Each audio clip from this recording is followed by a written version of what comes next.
Joseph Vijay அவர்கள் ஆட்சிக்கு எக்காரணத்தை கொண்டு வரக்கூடாது என்று முயற்சி பண்ணது தான் திமுக. இப்போ எல்லாம் பேசுகிறாங்கல்ல, திருமாவளவனை வந்து முதல்வராகிட்டு நீங்கள் அமைச்சர்கள் எடுத்துக்கன்னாங்க, ஒரு தலித் முதல்வராவதை தடுத்து விட்டார் எடப்பாடி இந்த மாதிரிலாம் சொல்கிறாங்க. தடுத்து விட்டது அதிமுக அப்படிலாம் சொல்கிறாங்கல்ல. என்ன திடீர்னு திமுகவுக்கு எங்கள் மேலே அப்படி அக்கறை? எங்கள் வேலையில் குடித்த தண்ணி ஒன்றும் போகலையே எங்கள் உடம்பு விட்டு, தண்ணி என்ன அப்படி அக்கறை? அதாவது சார், ஒரு ஊராட்சி மன்ற தலைவர் இருப்பார் சார், அது பொது தொகுதியாக இருக்கும். அங்கே இவர் ஜாம்னு தலைவராக அப்படி காலங்காலமாக அவங்க அப்பா புள்ள பேரன்னு அப்படி காலங்காலமாக இருந்துட்டு வருவாங்க சார்.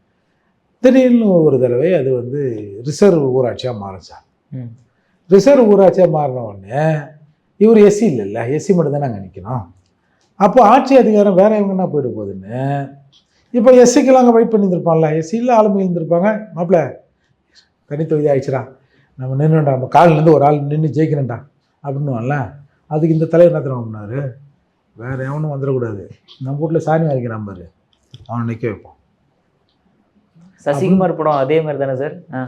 சசிகுமார் மட்டும் இல்லை, நம்ம முதலமைச்சர் அவர்கள் பதவியேற்றவுடன் 2021 முதல்வர் வீட்டு முன்னால் வெற்றிமாறன் ஒருத்தர் வந்து டர்பன்டை ஊற்றின்னு கொளுத்தினார்ல, அதையெல்லாம் சமூகம்லாம் மறந்துருப்பானோ சார். நாங்களே மறந்துட்டோம்.